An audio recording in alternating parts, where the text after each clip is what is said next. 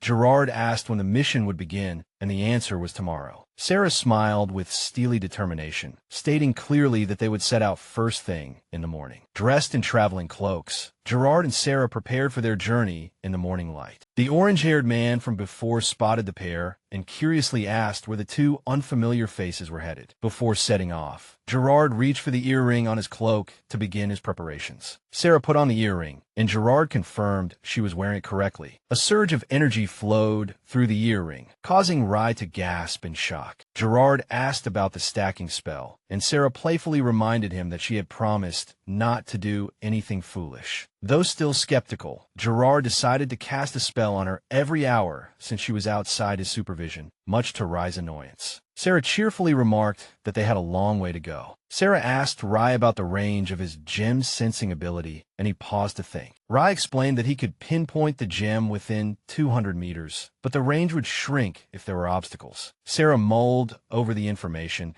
concluding they had to get as close as possible for his ability to be effective. Sarah suggested heading to Count Carlos's, but Rai's voice from the earring told her to wait. Rai announced they were going in the wrong direction, leaving both Sarah and Gerard stunned. He explained that the gem's aura was strongest in the complete opposite direction of their destination. Elsewhere, a knight holding a glowing long sword requested confirmation, and a voice assured him they sensed it was right there. Hiding in the bushes, Sarah noted the heavily guarded side gate, which Gerard confirmed was to be expected. They realized their new destination was the heavily guarded and magnificent royal palace. Sarah felt hopeless, knowing their travel permits were useless here and their cloaks were too conspicuous. Suddenly, Sarah broke into a mischievous smile as an idea seemed to strike her, leaving Gerard utterly confused. A small, cloaked creature nervously asked if it was being summoned. Sarah agreed that their attire would draw too much attention, and Gerard was horrified at her unspoken plan. He yelled in disbelief, arguing that he only transformed under extremely serious circumstances, but Sarah insisted this was such a time. As Gerard hesitated, Rai piped up to ask if he had a better idea, backing him into a corner. Rai taunted Gerard for his reluctance to transform, but Sarah silenced the earring with a sharp pinch. Gerard sighed in frustration, running a hand through his hair, and reluctantly agreed to the plan. Sarah and Gerard peered from the bushes, exchanging a determined glance before making their move. Gerard outlined his mission. He would transform into a giant wolf to create a diversion for the guards, allowing Sarah to slip onto a carriage. Sarah worried about inspections, but Gerard reassured her it would be fine. With renewed confidence, Sarah jumped out, announcing she had a plan that would work. The guards at the gate announced that a vendor's carriage was preparing to enter. Sarah excitedly asked Gerard if he was ready to create a distraction. He nervously agreed. She leaped from her hiding spot just as Gerard began to transform. With a mighty swish of a wolf's tail, what emerged was not a giant beast,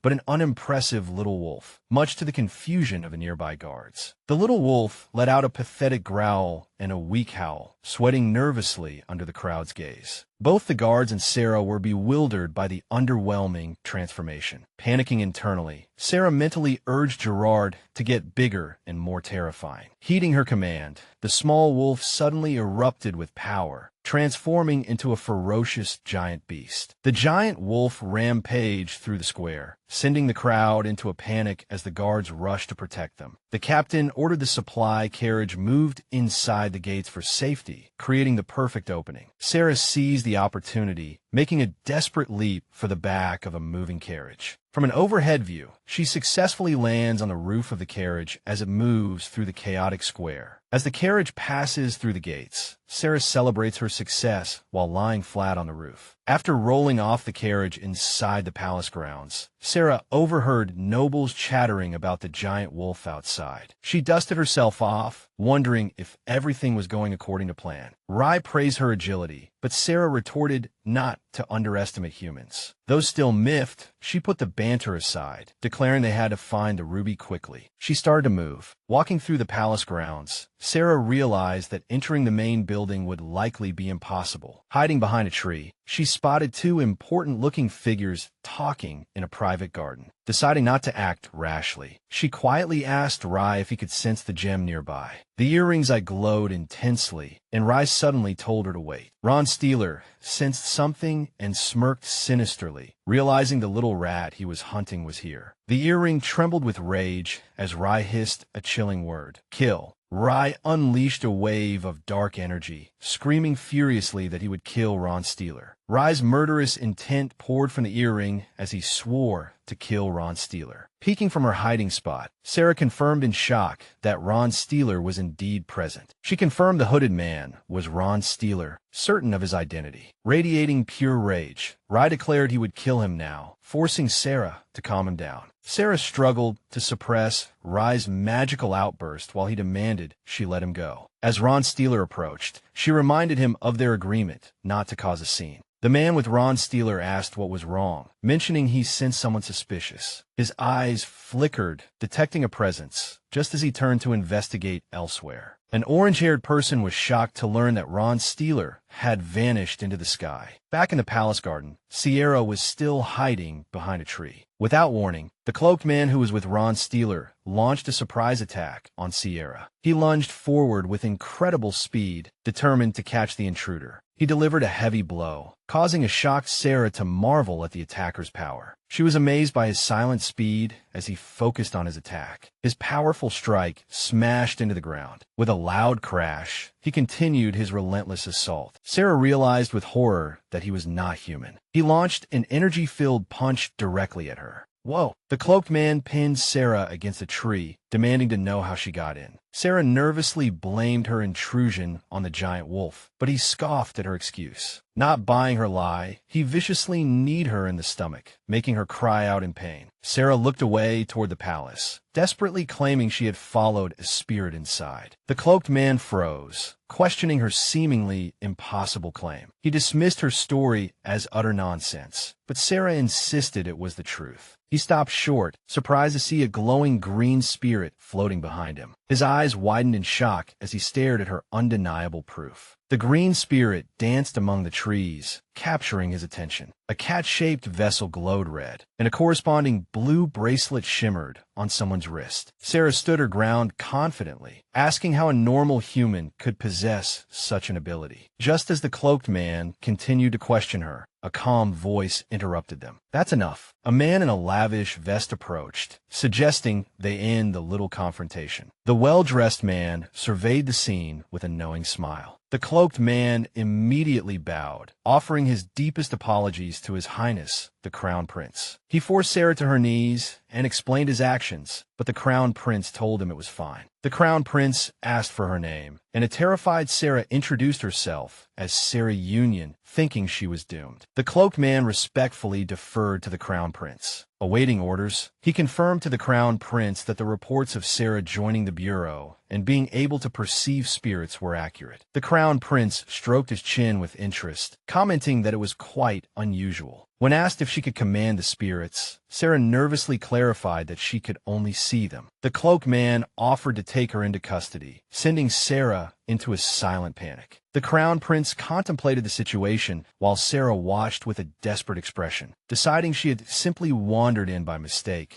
the Crown Prince ordered her release, dismissing the cloaked man's protests. The Crown Prince gave a subtle, yet decisive look. The cloaked man sternly ordered Sarah to leave the palace grounds immediately. Sarah thanked them profusely and fled the garden without delay. The cloaked man admonished the Crown Prince, saying his sense of humor went too far. The Crown Prince coolly ordered him to run a background check on Sarah Union at the highest level of secrecy. He added with a smirk that the investigation must also be done at top speed. "You foolish human." Outside the palace, Rai argued angrily with Sarah, saying they missed a golden opportunity to get the gem. Sarah looked dejected when a familiar voice called her name. She was met by Gerard, who immediately asked if she was all right and what she had found. Gerard asked if she had any trouble getting out, and Sarah looked away with a serious expression. Sarah revealed the shocking truth. The Crown Prince was the one who had the ruby. She added that Ron Steeler was his right-hand man, causing Rai to materialize in a rage. Rai vowed revenge. Gerard struggled to process the news, wondering what the Crown Prince's plan could be. Rai yelled that he could have handled it himself, but Sarah insisted it was too complicated with royalty involved. Rai glared with suppressed fury, silently fuming over the missed opportunity. Sarah clutched the earring and yelled in frustration. "Damn it!" A pink-haired man comforted Sarah, suggesting they return to the bureau to regroup as the trip wasn't a total loss. A dejected Sarah agreed to his plan. Gerard appeared, his expression grim and resolute. He confronted Sarah, saying she had ignored his warning about other species, but she protested that he also worked for the bureau. Gerard coldly dismissed her defense, telling her that wasn't his point. His gaze locked onto her unique earring, a silver cat with red bat wings, and asked what it was. Gerard questioned her about the new earring, noting he had never seen the style before, which made Sarah nervous. Panicked, Sarah lied that she had just bought the pretty earring at high heel, while the man beside her thought she was a terrible liar. Gerard looked at her with sharp suspicion, questioning if that was really the case. The man beside him frowned, chiding Sarah for so easily admitting to her flimsy lie. Gerard sighed, admitting his question was just a passing thought. A chibi version of Sarah was now whispering nervously. Now standing before a large gate, Gerard scolded Sarah and a man named Mel for dragging a rookie into danger, telling them to do their stupid things by themselves in the future. Sarah apologized to Mel. A creature's voice from the earring complained that the conversation was driving it crazy and told someone to shut up. Gerard addressed the creature as a vampire, threatening to seal its coffin permanently if it didn't stay quiet. The creature in the earring, Rye, fumed, but Sarah stopped him, telling him to drop it. Sarah took full responsibility, telling Mel he could report her to the secretary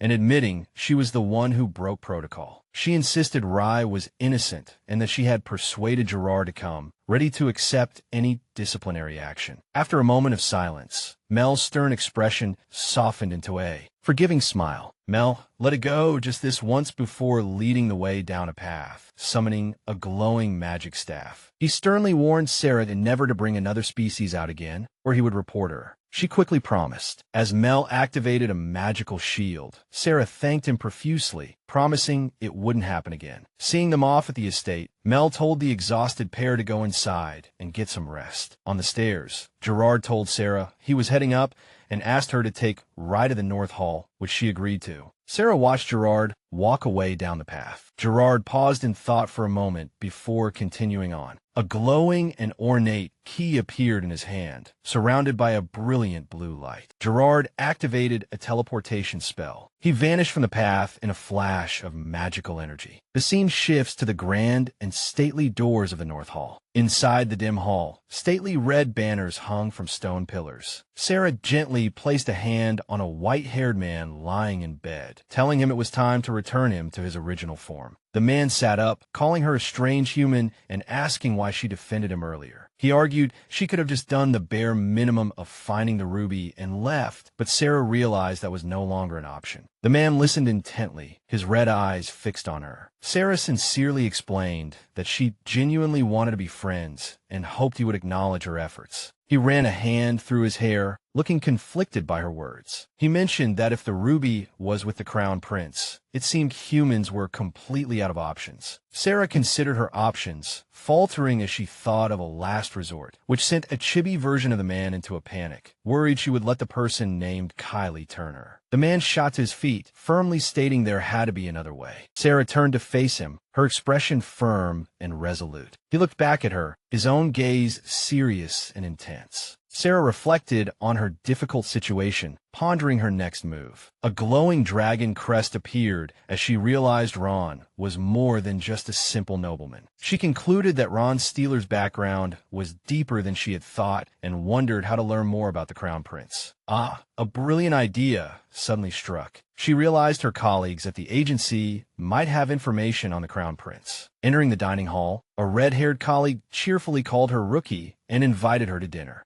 Excited by the perfect timing, Sarah realized the two people she needed to ask were together and eagerly accepted the invitation. At dinner, Sarah asked where everyone else was, and her colleague explained it was just them tonight. He explained that Marcel was working overtime, while Henry and Gerard were out for the night. He explained it was just him and Liam, admitting he had to drag Liam away from waiting for Marcel. As Liam silently prayed for quiet, Sarah playfully asked if he was happy for her company. Watching them, Sarah prepared to bring up the topic she'd been meaning to discuss.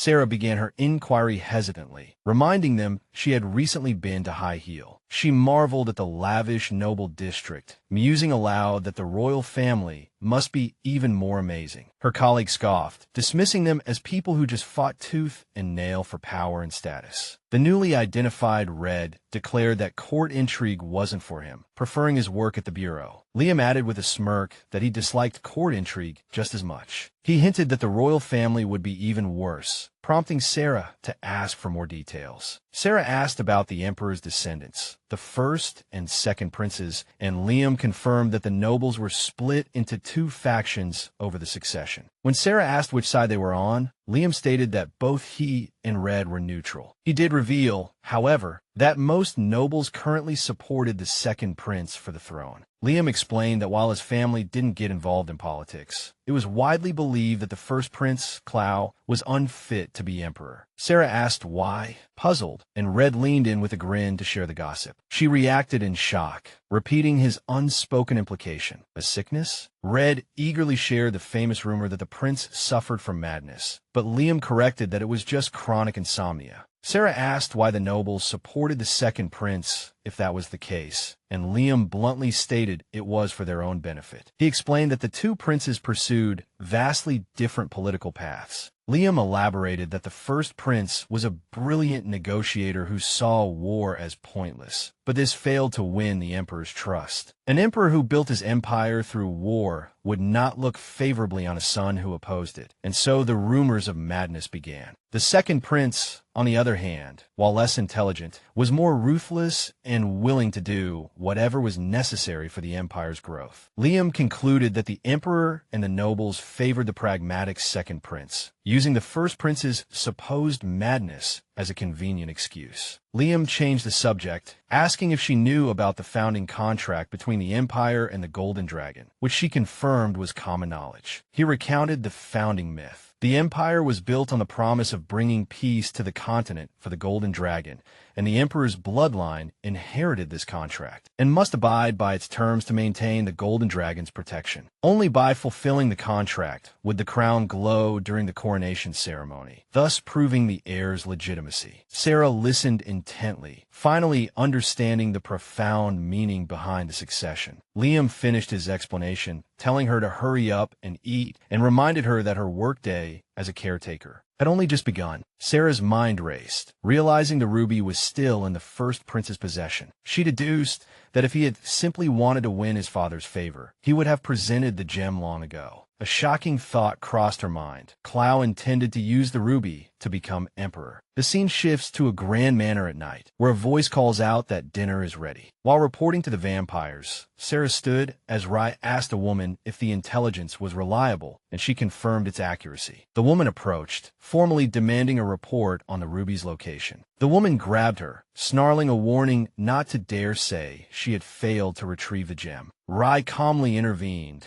telling her to stop her nonsense, but the woman, now identified as Bella, simply called him a killjoy. Bella admitted that no other human could have gathered information so quickly, telling Rai to give Sarah some credit. Bella confessed, "I'm starting to like you," surprised that Sarah hadn't run away and had the nerve to talk back. Bella said with a terrifying smile that Sarah's courage was impressive, even making her want to tear the traitor to shreds. But Rai called them to a meeting, and as he left, Rai stated that since the gem was in the hands of the crown prince at the palace, Sarah's temporary usefulness was over. Bella gave one last look back before following Rai. Sarah flinched when Bella's voice suddenly called out to her. Bella issued a final warning, telling her to bring something valuable next time, while another chained vampire below lamented their imprisonment. With a final, chilling laugh, Bella ascended the stairs, leaving a terrified Sarah behind. Just as Sarah stood trembling, a small voice suddenly called out, "Sister." Two young vampires appeared before her, confirming her report that the ruby was inside the royal palace. Realizing she needed to get closer to pinpoint its exact location, Sarah admitted that moving freely within the palace wasn't easy. One of the children questioned her simple assessment, asking if getting around was really her only problem. The two young vampires leaned in to whisper a secret in Sarah's ear, and with mischievous, fanged smiles, they offered to make things very simple. As a reward for taking their side earlier, they offered her a special secret. They giggled mysteriously, pleased with their secret plan. Sarah was completely shocked by their unheard-of proposal. A flower, a mushroom, and a skull, all randomly thrown together out of boredom. And yet, they somehow worked. Holding hands, they proudly announced that their strange concoction had actually succeeded. One of them emphatically explained that if the potion was drunk undiluted, one could even walk through walls. When Sarah asked why they didn't use it to escape, they explained it wouldn't work on magically enchanted walls like those at the bureau. An annoyed Sarah muttered about her dislike for the white-hair guard while pondering the potion's potential. To prove their claim, the children offered to demonstrate the potion's power, warning that the rare ingredients meant they could only do it once. One of the children smugly produced a glowing, ornate bottle, announcing that this was the potion. A close-up shot shows a hand with long, black, pointed nails holding the glowing potion. Sarah watched in disbelief, realizing the child had actually drunk the mysterious potion. With a flourish, the child reappeared from an invisible state, proudly announcing, "Ta-da!" The empty bottle clinked as they boasted that they had told her so. For a further demonstration, the now invisible sibling tugged on Sarah's clothes, proving they could still interact with the physical world. Sarah was amazed, realizing she needed this incredible potion, while the vampire children flashed a triumphant smile. They offered the invisibility potion as a prize for playing a game. Sarah gasped and immediately turned to flee, tried to escape the children's game. The vampire children gave chase with supernatural speed, taunting her for always being so slow. Sarah gritted her teeth, wondering how she could possibly win this game. She dashed down the grand staircase, lamenting that beating super-fast vampires at tag was impossible, adding menacingly, or else. They leaped high into the air, trailing paths of energy behind them. One of the children launched a flying kick toward her head, easily catching the outmatched Sarah. The children zipped through the hallways, gleefully enjoying the game, while Sarah fled in the background. An exhausted Sarah pleaded to stop playing tag, but the children dismissed her, saying they had only played 10 times. They excitedly switched to hide-and-seek, declaring this would be the real final round. They zipped away, telling her to close her eyes and count to 60 before seeking. After counting, Sarah announced she was coming to find them in the empty hall. Standing alone, she reflected on how unfair it was to play hide-and-seek with vampires. She hesitated to search the various rooms, wondering if they might be hiding inside. Her search was interrupted by a sudden scream from a nearby room. A white-haired vampire angrily questioned the two children, calling them half-breeds and demanding to know where they were going. As one of the children stammered an apology to their older brother, he furiously accused them of bothering a patient named Ellen in her room again. He cruelly ordered them to get lost, roaring at them to stop playing pranks on someone who was already sick. The older brother stood his ground, his expression cold and unforgiving. Sarah intervened and accused him of being too harsh, but he dismissed her lecture, saying she didn't understand anything. He glared down at her, warning the human not to meddle in their affairs. Sarah stood protectively in front of the two frightened children who hid behind her. The older brother reluctantly backed down, responding with a curt "fine." As he turned to leave, Sarah called after him, insisting that despite his worries, they were still a family. One of the children smiled gently as Sarah reassured them that she was just worried about them. She comforted the children with a warm smile, telling them that even if they didn't get hurt easily, she was still concerned. One child nervously clutched their companion's hand, tried to explain their actions to Sarah. Their explanation dissolved into tears, and both children began to cry uncontrollably. Sarah stared at them in disbelief, shocked that these two powerful vampires were actually crying. Now, sitting together calmly, Sarah asked if they felt better, and one child quietly agreed. Sarah gently comforted them, saying their brother's words must have hurt, and asked if they had really intended to harm Ellen. The two children kept their heads down with somber expressions, still upset by the earlier conflict. One child tearfully confessed that while they sometimes disliked Ellen, they still loved their little sister. It wasn't her fault they had been split in two at birth. The pair sat side by side, lost in silent sadness. One of the children tremblingly asked Sarah if she hated them now. Sarah couldn't help but let out a small laugh, finding it amusing that they realized their pranks constituted bullying. She kindly clarified that while she was angry at first, the feeling had passed, and she didn't hate them at all. Sarah reiterated her desire to be friends with them, telling them that more than anything, she wanted them to be happy. Touched by her sincerity, the two children exchanged a meaningful, warm glance. Sarah looked at the two children, her face beaming with a genuine smile. Feeling better, the children eagerly agreed to Sarah's suggestion that they do something fun together. Sarah happily obliged, requesting a fun activity that was a little less intense for her. The children brought out their favorite book, explaining that their older siblings used to read it to them often. Amused, Sarah took the book and offered to read it to them in their secret spot, claiming storytelling was her specialty. Sarah began to read the fairy tale to the captivated children. The story unfolded, depicting a little fish in a lake who dreamed of the vast ocean. The visuals showed the little fish's daydreams, filled with crashing waves and an endless blue horizon. Illustrations from the story showed the little fish asking the sun for help to reach the sea. The sun warned the little fish that the journey to the ocean was fraught with danger. Undeterred, the little fish insisted on its desire to see the great ocean just once, even if it meant risking everything. Moved by its passion, the sun helped the little fish on its journey, and it finally reached the magnificent ocean. The story concluded with the little fish in the vast blue sea, swimming freely. With a soft snap, Sarah closed the book, announcing the end of the story. Lost in the tale, the children leaned against Sarah, wishing they could go to the sea too, admitting they had never seen it. They explained their isolated past, revealing they had been locked in coffins for a very long time. One child added excitedly that they did get to see the forest near their old home. Sarah wondered why they longed for the unknown sea instead of the once familiar forest. One of them quietly explained that their mother once said the blue streaks in their hair were like the night sea, and they wanted to see if she was right. Sarah looked down at them with a gentle, understanding expression. One of the children, filled with hope, eagerly asked if Sarah would take them to the sea. Sarah didn't make a promise, but suggested that if she gained enough authority at the Bureau, perhaps an official trip could be arranged. The children teased her about her ambition and made her promise to take them, warning her not to break her word. Sarah agreed, but the children were confused when she held out her pinky finger to them. One of the children explained the human custom of a pinky promise, demonstrating how to hook fingers to seal an oath. The three of them linked their pinkies, sealing their promise. The children vehemently swore to eliminate anyone who stood in the way of her promotion, horrifying Sarah with their violent solution. A light-haired young vampire who had been observing them commented on how charming they were. He approached the trio, telling them he wanted to call the children by their names. One of the children sadly revealed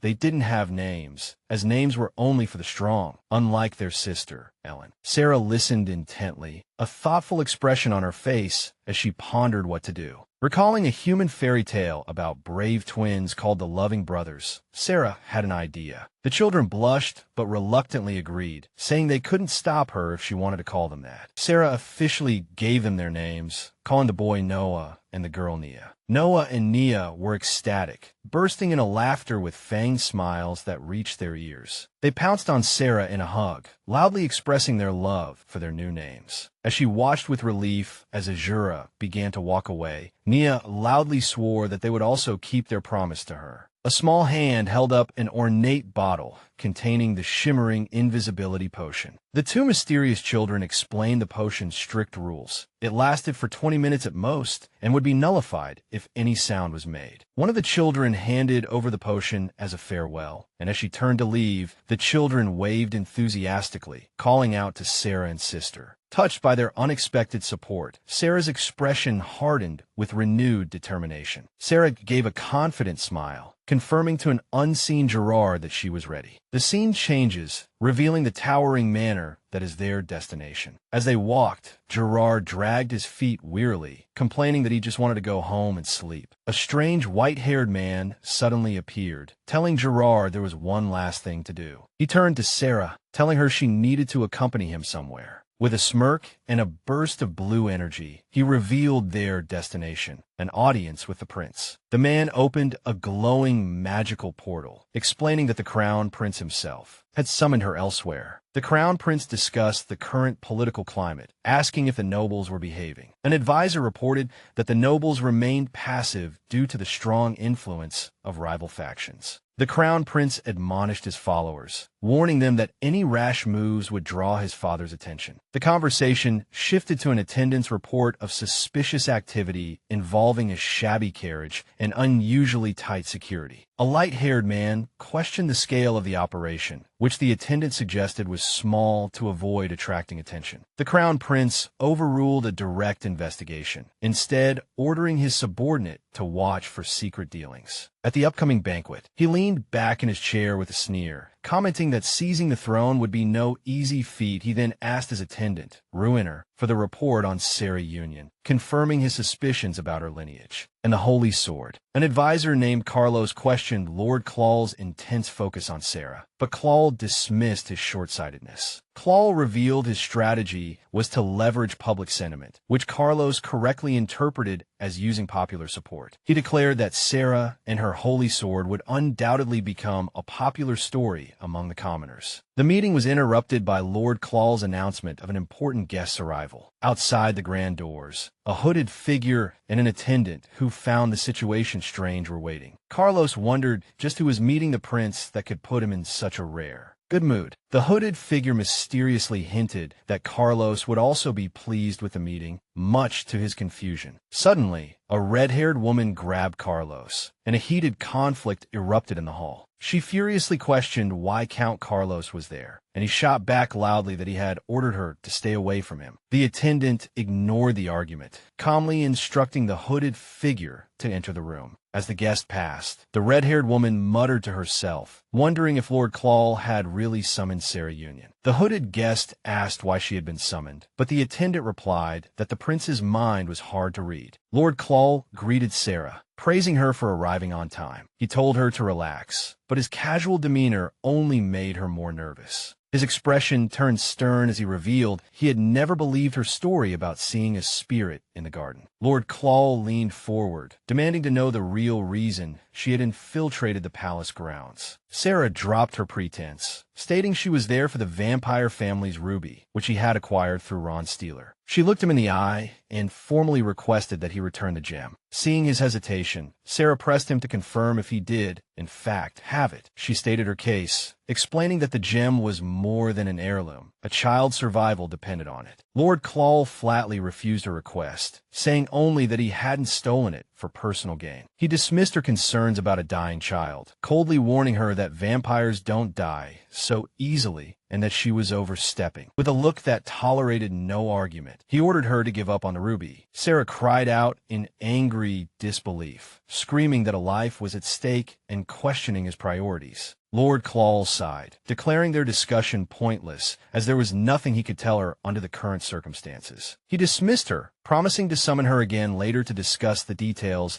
and warning her not to make him repeat himself in a threatening tone, saying it was for her own good. In a flash of light, the same white-haired attendant from before appeared, tasked with escorting Sarah out. The attendant grabbed the distraught Sarah's arm and began to lead her from the room. Despite being forced to leave, Sarah's determined gaze showed she was far from defeated. Lord Claw offered a parting shot, hoping Sarah's perspective would have changed by their next meeting. As she was dragged away, Sarah defiantly screamed back, vowing she would never give up. The attendant was stunned by her outburst as Sarah's name echoed through the grand room. After a moment of silence, Lord Claw let out an amused laugh at her bold defiance. Outside, a dejected Sarah apologized, and the attendant asked where her earlier courage had gone. When she asked if he was complimenting her, he confirmed it, admitting he'd never seen anyone dare to speak to the prince like that. As they descended from the palace, Sarah gave him a curious and contemplative look. He smirked, noting she had a lot of questions, while Sarah inwardly admitted her curiosity was obvious. She listened as he feigned ignorance, saying he wouldn't share secrets even if he knew them. He assured her that the surprisingly lenient prince would let the matter go as long as she kept quiet. Walking down the grand staircase, Sarah quickly questioned him, asking if Mel knew about Ron Steeler and Carlos, and if Fell knew as well. Mel smiled mysteriously and told her the world was far more complicated than she realized. Sarah lowered her head, exhausted and lost in thought, digesting his cryptic words. Rai told Sarah she was being too slow and instructed her go get changed. Mel suddenly called out to her, asking with concern if she had forgotten something. Her eyes widened as she began to remember an important event scheduled for that day. A look of sheer panic crossed Sarah's face as the memory hit her. She frantically clutched her uniform, remembering the mandatory monthly event. She cried out in alarm, realizing she was late for the mandatory regular reporting meeting. Now in a different uniform, she sprinted down the hall, shouting apologies for her tardiness. The scene flashes back to the sound of Mel asking with concern what she had forgotten. Her memory replayed the moment she realized it was an important day. The image of her panically clutching her uniform flashed again as she remembered the monthly meeting. She burst through the doors of a large lecture hall, shouting that she was sorry for being late. An official told her she was just in time and to find a seat, which she hastily did. Sarah complained that Mel had abandoned her, but her neighbor claimed he had to save himself before a man began the meeting. The speaker welcomed Sarah for her first report, and she laughed awkwardly, saying she was enjoying herself. A gray-haired man reassured her, telling her just to be honest when reporting to the Duke. The speaker announced that Sarah, attending for the first time, would go last and asked Red to begin. Red reported that the month had been peaceful, but a small thought bubble from Sarah revealed he was lying about a recent near-death experience. He elaborated that they couldn't take in any more variants due to conflicts caused by a large new arrival of species. Red put his arm around a purple-haired woman, cheerfully stressing that safety came first. The speaker asked the woman, Henry, if there was a problem with the avian variants, noting she didn't look well. Henry explained that the hatching process for the Silbo eggs had been stressful, with only one of the 5 surviving. She added that the last chick was in poor condition and formally requested more supplies. A purple-haired man interjected, explaining that they had been reducing the quantity of supplies in order to increase variety. Another man, San, promised Henry he would do his best to secure supplies for the chick, telling her not to blame herself. A red-haired woman with glasses made a note in her book, preparing to call the next speaker. She called on Marcel, who responded with a bright, cheerful smile, asking if it was his turn. Marcel reported that the botanical pavilion was now stable, with the flowers growing well and ready for transplanting soon. A long-haired man in a uniform turned to listen to Marcel's positive report. Marcel produced a large, tempting basket full of freshly baked cookies. He explained the cookies were a gift from the queen bee and suggested they all share them later. The long-haired man sighed, put on his hat, and admitted he had no good news to share. A tiny, blue, horned creature suddenly poked out from under his hat and settled on his head. 2 members commented that the little one was still a baby, too young to be implanted with a sapphire. The speaker addressed the man as Liam, praising his management, but warning him to keep the creature under control. The gray-haired man reported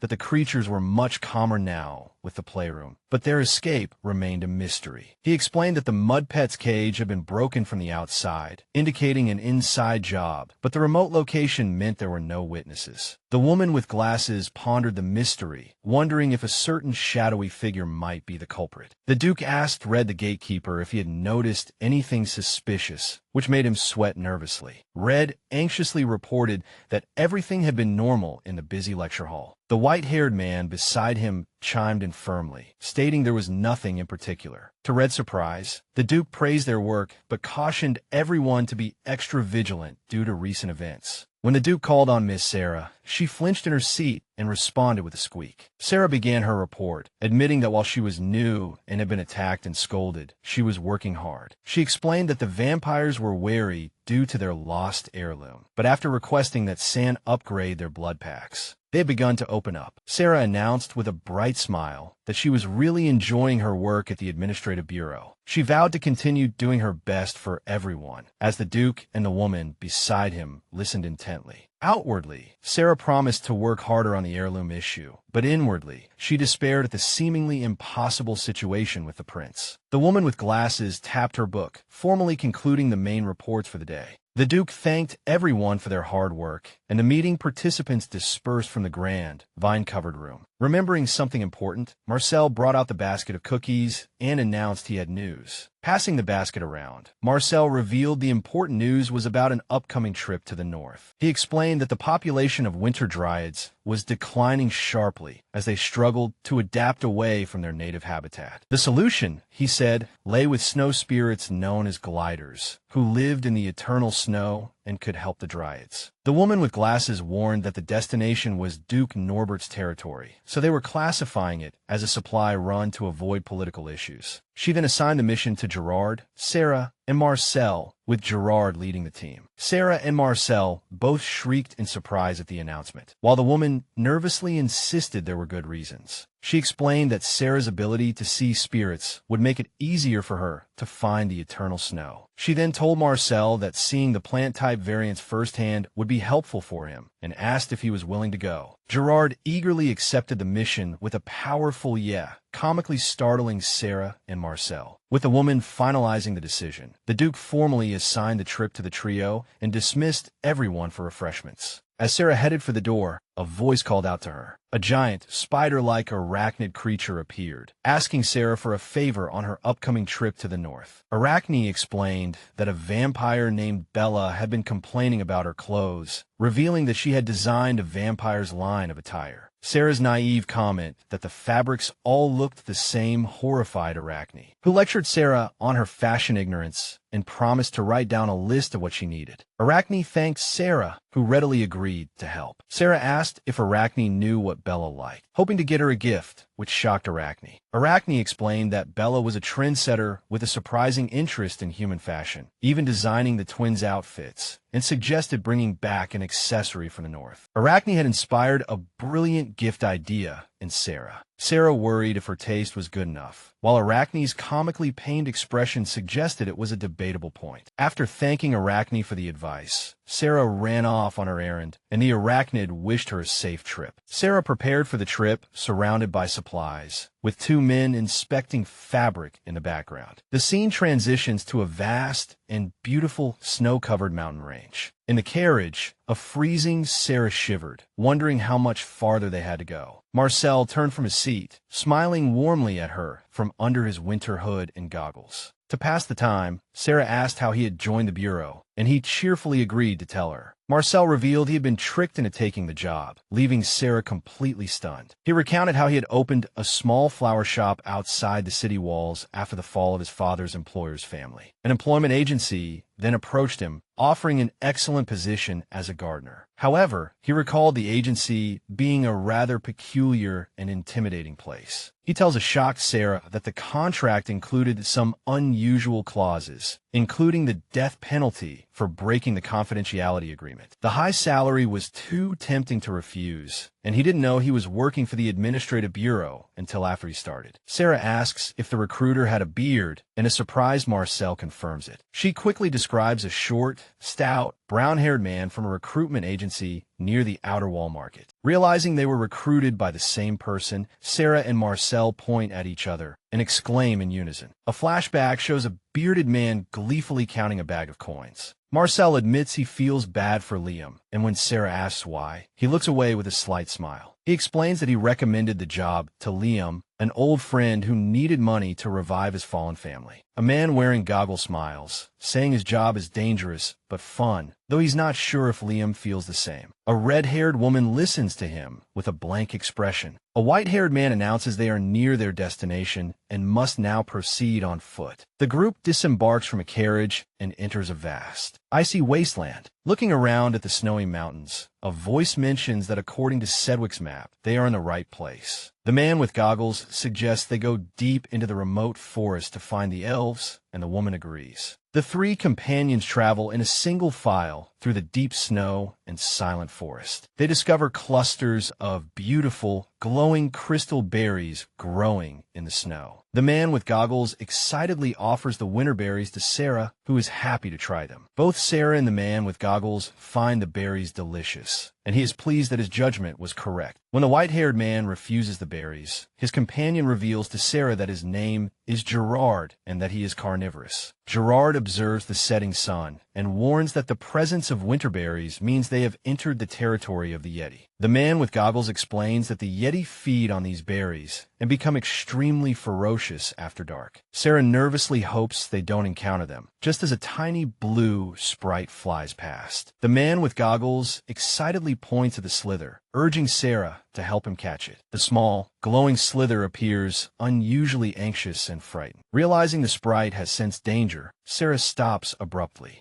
Gerard is violently yanked off the ground and pulled into the trees by an unseen force. The man with goggles shouts Sarah's name as crashing sounds echo through the forest. Held captive and hanging upside down, Sarah groggily asks an old man with antlers if he is Gerard. The old man asks who Gerard is. Far below, her companions spot her in the tree, and the man with goggles shouts that he will save her. The old man scoffs at the would-be savior and then demands that Sarah identify herself. Stunned, Sarah realizes her captor is a demi-human and is at a loss for words. After Sarah incorrectly guesses that he is a Yeti, the man with goggles worries that she is provoking him. A thick rope slams against the side of the tree trunk. Ugh, snap! The rope is cut, and Sarah falls to the ground along with the man with goggles. The man with goggles quickly checks on Sarah, asking how she is after the fall. Sarah is more worried about Gerard and shouts a warning to him, still high up on the slippery tree. The old man compliments Gerard's tree-climbing skills for a wolf, as Gerard struggles to free himself from his bonds. Gerard asks if the old man is a Sherpa, but the old man seems offended by the question. The old man impatiently urges Gerard to hurry up and cut the rope, complaining that he can't hold on for much longer. Gerard skillfully throws a sharp blade to cut the rope. Just as the blade flies toward the rope binding the old man, the rope is suddenly jerked, and Gerard, realizing something is wrong, lets out a curse. Whoops! The old man pretends to slip from the branch, causing Gerard to cry out his title in alarm. Sarah and the man with goggles scream in horror as they watch the old man fall. The man with goggles lets out a pained wail, crying, "Oh God, Grandpa," as he reaches out desperately while his grandfather plummets from the high branch. The old man continues his rapid descent through the snow-covered trees. The rope finally snaps under the strain. The ground rushes up to meet the falling old man. With a triumphant cry, the man with goggles dives and catches his grandfather at the last second. Suddenly, a group of archers appears, ordering them to halt and threatening to shoot if they move. The companions freeze, shocked to see the Sherpas aiming real arrows at them. One archer cautions another to be calm, reminding him that their father is still in the other party's hands. Gerard recognizes the archers as the old man's kinsmen and assures Sarah that it's okay. Recalling a key fact, he confidently declares that Sherpas never attack travelers they encounter on the snow plains. Infuriated by their predicament, Sarah yells at Gerard, calling him a liar. As her companions despair, Sarah angrily reminds Gerard that his intelligence was wrong, all while lamenting her unwatered primroses. Sarah stares at her glowing bracelet, annoyed to find that the Regularia device is nothing more than a walkie-talkie out here. As the group feels the despair of being isolated, the Sherpas watch them in silence. A dark-skinned, antlered being addressed as Captain watches with a grim expression. The captain states they should leave the dangerous forest before nightfall, but another of his kinsmen asks what to do with these hunters. Bound and gagged, Marcel has tears of fear in his eyes. An unseen person asks Sarah for her identity, threatening to kill her as she stares down the end of a crossbow. Sarah panics internally, wondering what to do if their top-secret mission is exposed. A bound Gerard nervously stammers that they are from the Bureau for the Protection of Non-Human Species, causing Sarah to cry out his name in alarm, reminding him that the mission is confidential. One of the horned beings relays this claim, asking if Gerard is a werewolf, which their leader confirms is correct. Gerard tries to de-escalate the situation, telling the Sherpas they are not enemies, but their leader demands to know why they should be trusted. A bleak statement reveals that countless of their people have died at the hands of humans. When the leader mentions the demi-human hunters, his hand clenches in anger, calling them evil butchers. A young Sherpa urges his mother to kill the humans now, but an old man's voice rings out, ordering him to stop at once. A bearded old man appears, forcefully declaring that these humans saved him and he will not tolerate any more disrespect toward them. The young Sherpa exclaims in shock that his grandfather is awake. The old man chuckles, confirming that he had everyone worried, and promises to have them untied. The old man's words bring immense relief and joy to both Marcel and Sarah. The ropes fall away, and the old man calmly states that everything is settled. The old man apologizes for his people's hostility, and Sarah asks if their actions were because of the demi-human hunters he mentioned. He confirms this, explaining with a pained look that he fell into a trap while searching for food. Two Sherpas explain they had let their guard down, as hunters rarely venture into the Yeti forest. Sarah is confused, saying she thought